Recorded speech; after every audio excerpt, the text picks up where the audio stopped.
الحمد لله نحمده ونستعينه ونستغفره ونؤمن به ونتوكل عليه ونعوذ بالله من شرور أنفسنا ومن سيئات أعمالنا من يهده الله فلا مضل له ومن يضلل فلا هادي له ونشهد أن لا إله إلا الله وحده لا شريك له ونشهد أن سيدنا ومولانا محمدا عبده ورسوله صلى الله تعالى عليه وعلى آله وأصحابه وسلم تسليما كثيرا كثيرا وداعيا إلى الله بإذنه وسراجا منيرا أما بعد فأعوذ بالله من الشيطان الرجيم بسم الله الرحمن الرحيم لقد كان لكم في رسول الله أسوة حسنة لمن كان يرجو الله واليوم الآخر وذكر الله كثيرا صدق الله مولانا العظيم آئے دنیا میں بہت پاک و مکرم بن کر آئے دنیا میں بہت پاک و مکرم بن کر کوئی نہ آیا مگر رحمت للعالمین بن کر ان اللہ و ملائکتہ یصلون علی النبی یا ایہا الذین آمنوا صلوا علیہ وسلموا تسلیما اللہم صل علی سیدنا محمد وعلی آل سیدنا محمد وبارک وسلم۔ قابل صد تکریم معزز بزرگان محترم اور عزیز ساتھیو، میں یہ بات عرض کر رہا تھا کہ اللہ تبارک و تعالی نے نبی کریم صلی اللہ تعالی علیہ وسلم کی شکل میں ہم پر بہت بڑا احسان فرمایا۔ اللہ رب العالمین نے نبی کریم صلی اللہ تعالی علیہ وسلم کے ذریعے دنیا میں ایک بہت بڑا انقلاب برپا کیا۔ انسانوں کی زندگی جانوروں سے بری، بلکہ انسان اپنا خود کا تعارف بھول چکا تھا کہ میں کون۔ ایسے وقت میں اللہ تبارک و تعالی نے رسول اکرم صلی اللہ علیہ وسلم جیسی نعمت عطا فرمائی۔ تو نعمت کا تقاضا یہ ہے کہ ان سے محبت کی جائے، ان کی عظمت اور قدر کی جائے۔ اس سلسلے میں گزشتہ میں کچھ باتیں آپ حضرات کے سامنے عرض کر چکا ہوں۔ آخر رسول اکرم صلی اللہ تعالی علیہ وسلم نے ایسا کیا کیا کہ 23 سال کی قلیل مدت میں، بہت کم مدت میں پوری دنیا میں انقلاب برپا ہو گئے کہ جو لوگ ایک دوسرے کے جانی دشمن تھے اور اپنا مقام بھول چکے تھے، ایسی قوم کو راہ راست پر، سیدھے راستے پر لا کر کے رکھ دیا۔ ایسی کون سی چیز تھی کہ جس سے پوری دنیا میں ایسا انقلاب برپا ہوا کہ دنیا کا نقشہ بدل گیا، دنیا سے ظلم و ستم ختم ہوا؟ ایسی کیا چیز تھی؟ علماء نے لکھا ہے کہ 3 باتیں رسول اکرم صلی اللہ تعالی علیہ وسلم نے 3 طریقے اختیار فرمائے جس سے پوری دنیا میں انقلاب برپا ہوا۔ 3 طریقے خالی آپ نے اختیار کیے تھے۔ اگر آج بھی کوئی ان 3 طریقوں کو اختیار کر لے تو پوری دنیا میں امن و امان قائم ہو جائے اور دنیا جس چیز کو چاہتی ہے وہ ان کو مل جائے۔ نبی پاک صلی اللہ تعالی علیہ وسلم نے سب سے پہلا کام کیا، لوگوں کی سوچ کو بدلا۔ لوگوں کی سوچوں میں تبدیلی پیدا کر دی، لوگوں کے دلوں کو اللہ تبارک و تعالیٰ کی طرف متوجہ کر دیا، تقوی پیدا کر دیا، خدا کا خوف اور مرنے کے بعد کی زندگی کے بارے میں ان کو آگاہ کر دیا۔ سب سے پہلی بات، سوچ بدلے گی تو دنیا میں امن آئے گا، اور سوچ اگر بری ہوگی تو دنیا میں امن نہیں آ سکتا۔ سب سے پہلا کام آپ نے یہ کیا، سوچ بدلی۔ ایک آدمی کی سوچ بدلتی ہے تو اس کے گھر کا ماحول درست ہوتا ہے، محلے کے آدمی کی سوچ بدلتی ہے تو سوسائٹی کا ماحول بہتر بنتا ہے، ملک کے حکمران کی نیتیں بدلتی ہیں تو ملک کے حالات درست ہوتے ہیں، لیڈروں کی حالت بدلتی ہے تو پوری دنیا کے حالات درست ہو سکتے ہیں۔ تو سب سے پہلے سوچ میں تبدیلی پیدا کر دی کہ سوچ بدلو، سوچ پر سب کچھ ہے۔ اور یہی بات بتلائی کہ دیکھو اگر آپ اوپر کتنے بھی بہترین کپڑے پہنو اور سوچ آپ کی ٹھیک نہیں ہے تو وہ ناپاکی آپ کو کہیں نہ کہیں دکھائی دے گی، اگرچہ کپڑے صاف ہے۔ اس کو علامہ رومی رحمۃ اللہ علیہ نے ایک بہترین مثال سے سمجھایا کہ ایک بادشاہ تھا، بادشاہ نے اپنے دربار میں مرمت کروائی، کام ٹھیک ٹھاک کروایا، کام ٹھیک ٹھاک کروانے کے بعد نہریں جاری کر دی اندر الگ الگ کہ پانی آئے گا ہم پیتے رہیں گے، یہ سب کچھ۔ بادشاہ نے درباریوں سے مشورہ کیا کہ یہ کام کیسا ہوا، ابھی کچھ تبدیلی کی ضرورت ہے؟ تو سب نے کہا کہ نہیں، برابر ہے بادشاہ کی بات، لیکن ایک آدمی نے کہا کہ نہیں، یہ ٹھیک نہیں ہے، اس لیے کہ پانی باہر کے کنویں سے آ رہا ہے، وہ پانی کے بجائے، وہ باہر کے کنویں کے بجائے پانی کا کنواں اندر کھود دیا جائے گا تو یہ ٹھیک رہے گا۔ اب کچھ چاپلوس ہوتے ہیں، انہوں نے کہا کہ نہیں، اگر اندر کنواں کھودیں گے تو گڑبڑ آ جائے گی، اتنے بڑے مکان میں ایک کنویں کی وجہ سے سارا کام بگڑ جائے گا۔ کہا نہیں، اتنے سارے لوگوں کو پانی پہنچانا، اس کے لیے آپ دور سے پانی کھینچیں گے، پانی اندر رکھو۔ کہا کہ نہیں، کنواں باہر ہی رہے گا۔ کہا کہ ٹھیک ہے۔ وقت دن چلتے رہے، ایک مدت کے بعد کسی دوسرے بادشاہ نے اس پر حملہ کیا اور اس کے قلعے پر کے گھیر لیا، قلعے کو، اور گھیرنے کے بعد سب سے پہلے باہر سے جو پانی اندر جاتا تھا وہ کنیکشن کاٹ دیا کہ اب پانی اندر نہیں جائے گا، تو وہ پیاسے بڑھ جائیں گے، پانی نہیں ملے گا تو وہ معافی مانگیں گے، مسئلہ ختم ہو جائے گا۔ اب یہ وقت آیا، وہ جس نے مشورہ دیا تھا کہ کنواں اندر کھودو، اب بادشاہ کے پاس گیا اور جا کر کے کہنے لگا میں نے کہا تھا کہ کنویں کا پانی اندر ہونا چاہیے، باہر نہیں۔ کہا کہ اب تیری بات سمجھ میں آ گئی۔ یہ بات لکھ کر کے علامہ رومی رحمۃ اللہ علیہ لکھتے ہیں کہ آدمی اپنے جسمانی راحت کے لیے اپنے کان، اپنے ہاتھ، اپنے پیر، اپنے ظاہری جسم کو سنوارتا ہے، سب کچھ ٹھیک ٹھاک کرتا ہے، لیکن دل کے اندر چونکہ وہ چیز نہیں ہے تو آدمی کو سکون بھی نہیں ملتا ہے۔ سوچ اس کی غلط ہے تو باہر کتنے بھی سکون کے سامان وہ پیدا کرے، اس کو سکون نہیں مل سکتا، کبھی نہ کبھی اس کا خطرہ ہے۔ اور جب موت آئے گی، فرشتے آئیں گے، باہر کا کنیکشن ختم ہو جائے گا، فرشتہ کہتا ہے مجھے دیکھ، دنیا کو چھوڑ۔ تب جب کنیکشن ختم ہو گیا تو اب اس کے لیے کوئی جواب بن نہیں پائے گا، اب کہے گا کہ لادری میں جانتا نہیں۔ تو سب سے پہلے کام یہ کیا کہ لوگوں کی سوچ میں پریورتن پیدا کر دیا کہ سوچ بدلو۔ علامہ راضی رحمۃ اللہ علیہ نے ایک بات لکھی ہے، بڑی مشہور بات ہے، واقعہ بڑا مشہور ہے۔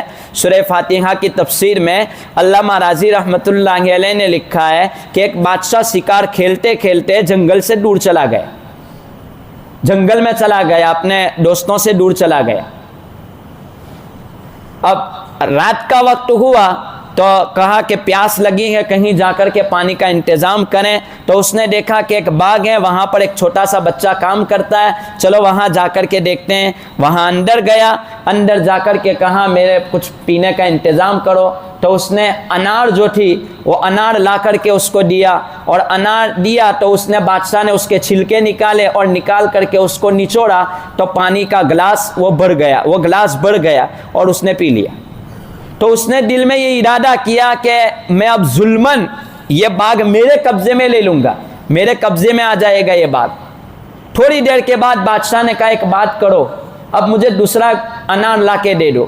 تو وہ مالی جو تھا وہ دوسرا انار لینے گیا، لیکن وہ گھٹیا نکلا، اس میں سے زیادہ رس نہیں نکلا۔ دوسرا لایا، رس نہیں نکلا۔ کہا کہ ایسا کیوں ہوا؟ کہا کہ اس ملک کا جو بادشاہ ہوگا اس کی نیت بدلی نہیں، اس لیے باغ میں بھی حالات آ گئے۔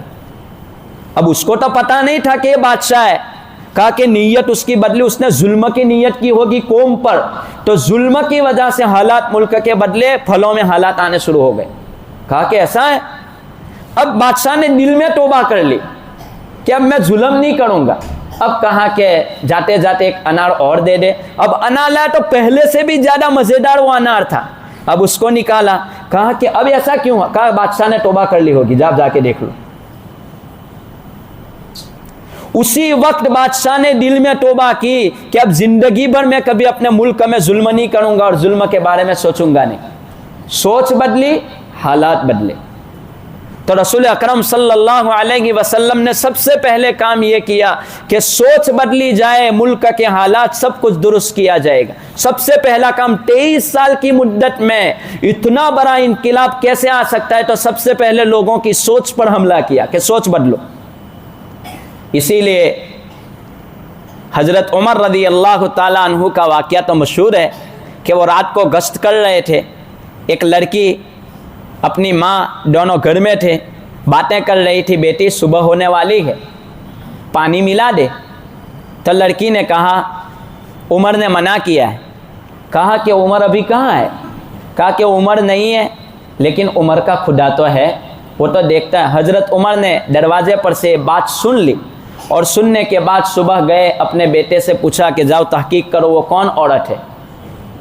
تو جا کر کے تحقیق کی، اس لڑکی کو بلایا، بیٹے سے کہا اس سے نکاح کر لے۔ نکاح کروا لیا گیا۔ نکاح کروانے کے بعد پھر اس سے ایک بیٹی پیدا ہوئی، اس بیٹی سے عمر بن عبدالعزیز رحمۃ اللہ علیہ کے والد نے نکاح کیا، اس سے عمر بن عبدالعزیز پیدا ہوئے۔ علماء لکھتے ہیں کہ اگر سوچ ایک آدمی کی ٹھیک ہو تو نسلیں درست ہو سکتی ہیں، اور اگر سوچ ٹھیک نہ ہو تو کتنے بھی کنٹرول کر لیا جائے، کتنی بھی پولیس کھڑی کر دی جائے، کتنے بھی کیمرے لگا دیے جائے، صرف اتنا کہے گا کہ آپ CCTV کیمرے کے نظر میں ہے، تو بس آدمی ہٹا تو وہاں نظر ہٹی، درگھٹنا گھٹی، یہ مسئلہ آ کر کے کھڑا ہو جائے گا، اور یہ لکھ دیا جائے کہ اللہ آپ کو دیکھ رہا ہے، یہ سوچ آ جائے گی تو پھر آدمی کسی بھی کونے میں ہوگا گناہ نہیں کر سکتا۔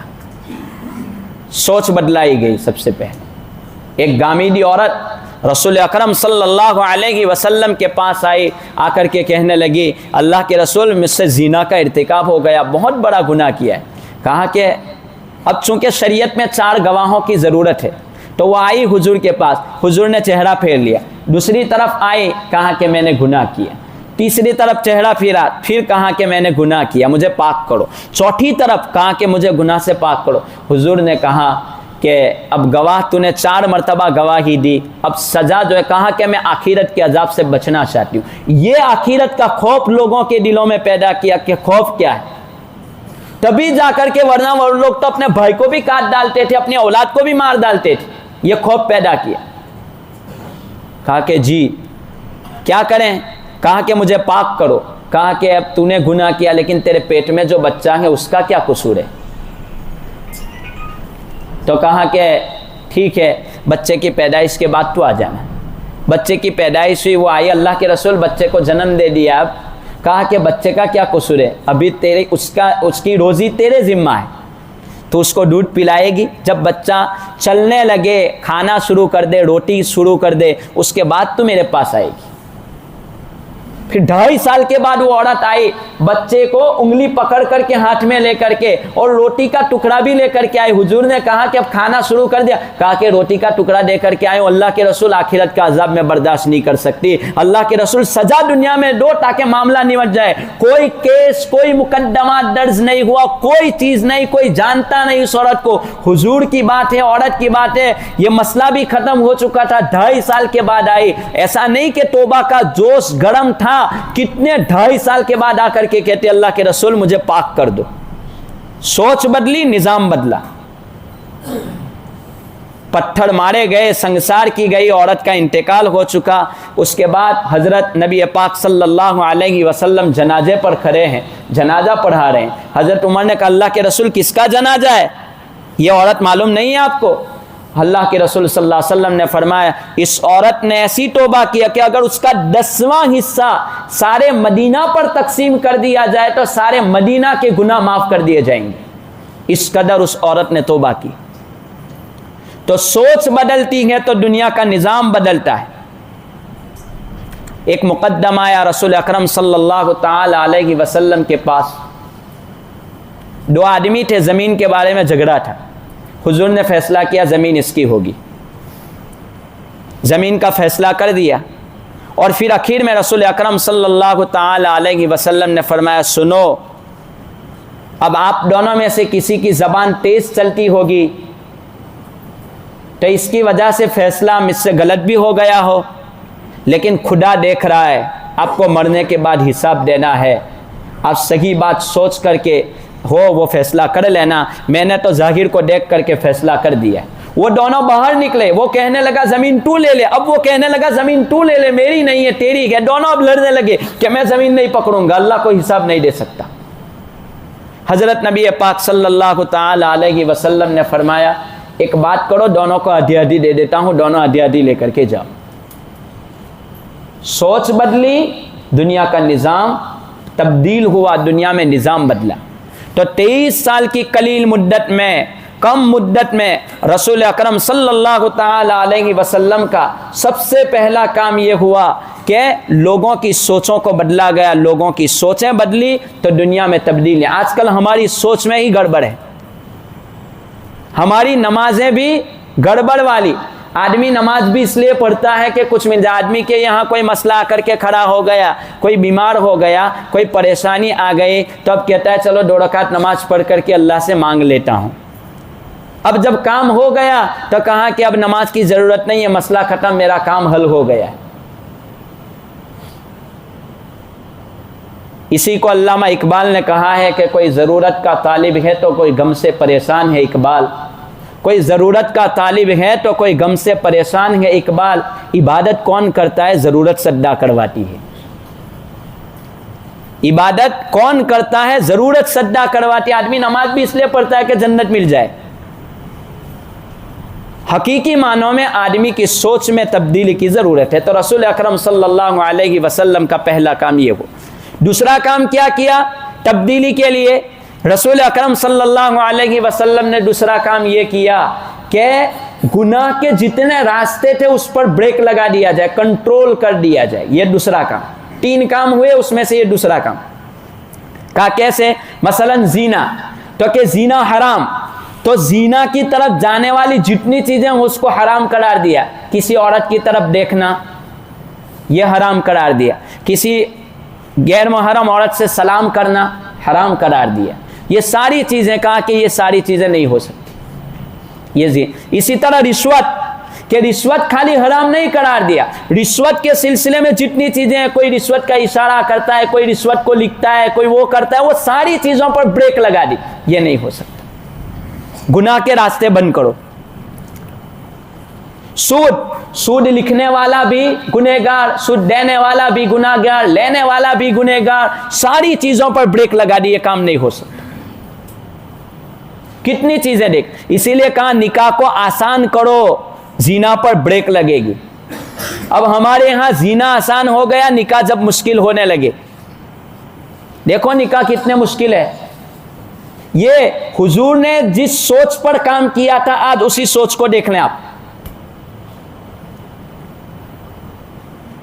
کہ آدمی اب کوئی بھی معمولی آدمی بھی کیا ہے، میرے پاس لڑکی کو ودا کرنے کے لیے کچھ نہیں ہے تو وہ گھر پہ بیٹھا ہے۔ کتنی نوجوان لڑکیاں اپنے گھروں میں نوجوانی کی عمر میں بیٹھی ہے، رخصت کرنے کے لیے کوئی مسئلہ ہی نہیں ہے، نکاح مشکل ہو گئے۔ لاکھوں کروڑوں روپیوں میں نکاح ہونے لگے اور اس پر کوئی افسوس بھی نہیں ہے۔ ایک سخت بات کہتا ہوں، سمجھنے جیسی ہے، کسی پر الزام نہیں، کوئی بات نہیں۔ ایک تابعی کہتے تھے کہ میں آدمی کے پیسوں کے خرچ سے کہہ سکتا ہوں کہ اس کے پیسے حلال ہے کہ حرام۔ تو کہا کیسے؟ کہا کہ اگر صحیح جگہ پر پیسے جانے سمجھ جاؤ کہ اس کی آمدنی حلال ہے، اور اگر غلط طریقے پر وہ استعمال کر رہا ہے سمجھ جاؤ کہ اس کی آمدنی حرام ہے۔ جیسے آئیں گے ویسے جائیں گے۔ اس لیے اس پر بریک کی ضرورت ہے۔ ہماری رقم، ہماری سوچ آخرت کی سوچ ہونی چاہیے، فکریں۔ تیسرا کام رسول اکرم صلی اللہ تعالی علیہ وسلم نے کیا کیا کہ اگر کوئی گناہ کرتا ہے تو اس کو سزا سخت دی جائے تاکہ دوسرے کے لیے عبرت ہو۔ وہ چوری کرتا ہے تو اس کا ہاتھ کاٹ دیا جائے۔ 6 یا 7 گناہ حضرت نبی پاک صلی اللہ تعالی علیہ وسلم کے زمانے میں ایسے ہوئے تھے کہ جس کی سزا دی گئی ورنہ بریک لگی تھی، روزانہ خون ہوتے تھے۔ ایسی جگہوں پر ایسی سوچ پیدا ہو گئی کہ رسول اکرم صلی اللہ تعالی علیہ وسلم کے کام کی وجہ سے کہ سارے گناہ پر اب بریک لگ گئے۔ اب پھر دنیا اسی دور کی طرف پلٹ کر کے جا رہی ہے۔ تو ضرورت ایسی ہے کہ ہم ہماری سوچ میں ہم کیمروں کے ذریعے خالی بچنے والے نہ بنیں، لوگوں کی نگاہوں سے گناہ سے بچنے والے نہ بنیں، ہماری سوچ تبدیل کریں۔ میری موت واقع ہوگی، اللہ کو حساب دینا ہے، یہ ساری چیزیں ہوگی۔ صحابہ کرام رضی اللہ تعالیٰ عنہم کا ایک ایک لمحہ بھی یہ ہو گیا تھا کہ اب بس خدا دیکھ رہا ہے، خدا دیکھ رہا ہے، خدا کو حساب دینا ہے۔ حضرت ابو بکر اتنے بڑے مقام پر ہے، انبیاء کے بعد جن کا مقام ہے، انبیاء کے بعد ساری امتوں میں سب سے پہلے نمبر پر ابو بکر ہے۔ قیامت کے دن سب سے پہلے انبیاء کے بعد ابو بکر کا حساب ہوگا۔ اتنا بڑا آدمی کہتا ہے کہ اللہ کو میں کیا منہ دکھاؤں گا، اور ہم ہیں اتنی بہترین سوچ ہماری ہو گئی ہے کہ ہم ہر وقت یہ کہتے ہیں کہ ہم مومن ہیں، اللہ ہم کو عذاب دے گا ہی نہیں۔ اور وہ اتنا بڑا نبوت کے بعد جس کا مقام ہے وہ یوں کہتا ہے، اور ہم کوسوں دور ہے اور ہم کہتے ہیں کہ کوئی مسئلہ نہیں ہے، توبہ کر لی جائے گی، معاف کر دیا جائے گا۔ خدا کا خوف پیدا کریں۔ یہ رسول اکرم صلی اللہ تعالی علیہ وسلم نے کام کیا۔ سوچ فکر تبدیل کی جائے، سوچ بدلے گی، دنیا بدلے گی، حالات بدلیں گے، گھر کے حالات بھی درست ہوں گے۔ اب ہم درستگی کے لیے کتنے بھی کام کریں، سوچ نہیں بدلے گی، کام نہیں ہو سکتا۔ نمبر 2، وہ راستے بند کیے جائے جہاں سے گناہ کا وجود۔ اب آدمی کی سوچ ایسی ہے کہ میرا لڑکا بڑا ہوگا، میرا لڑکا بڑا بننے کے بعد پروفیسر بنے گا، میرا لڑکا وکیل بنے گا، ڈاکٹر بنے گا، انجینئر بنے گا۔ سوچ ایک ہی قسم کی کام کرتی ہے، تو پھر وہ بچہ ڈاکٹر بن جاتا ہے، انجینئر بن جاتا ہے، وکیل بن جاتا ہے، سب کچھ بن جاتا ہے۔ لیکن وہ بچہ جب بڑا ہو جاتا ہے تو اس کے پاس دین نہیں ہوتا، تو باپ کی جنازے کی نماز بھی اس کو پڑھتے نہیں آتا ہے۔ سوچ ہر قسم کی رکھیں، آپ دنیا رکھیں، کوئی انکار نہیں ہے، لیکن یہ بھی سوچ کے اس کو دیندار بنائیں۔ یہ باتیں ہیں۔ اور تیسرے نمبر پر سزا سخت یہ دی جائے۔ اسلامی حکومت میں سزائیں چلتی ہیں کہ جو گناہ ہوتا ہے اس کے مطابق سزا، اس سے بریک لگتی ہے۔ اللہ تبارک و تعالی ان باتوں کو سمجھ کر عمل کی توفیق عطا فرمائے۔ آمین۔ وآخر دعوانا الحمد للہ رب العالمین۔